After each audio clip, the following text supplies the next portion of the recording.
Ben bu arabayı aldım ki komşu ceyizlerim öbür taraftan buraya çaya gelirken yürümesinler diye. Hususi minibüs yaptırttırdım, tutturdum.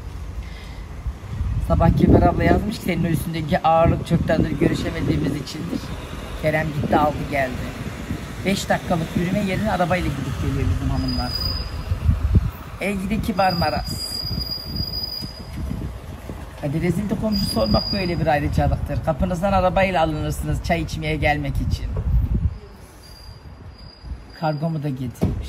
Hediyemden yiyeceğimden getirmiş. Canımsın. Sokak dedim mi zaten sana Allah verir. Korkuyorum Allah canını yolda alacak. Allah cezanı versin. Kaç gündür evde oturuyor. Kaç gündür mü? Kız Kanal 7'deki gezi programı sunan kadın bile senin kadar gezmiyordur kibar abla. Akşamdan beri evden çıktım mı? Korkuyorum bir gün İETT otobüsünde ölü bulacağız bu kadını. Hoş geldiniz. Hiç akşamdan beri dışarı çıktım mı? Akşamdan beri. Ne kadar uzun Canım bir süre. Ne çıkmıyor. kadar uzun bir süre.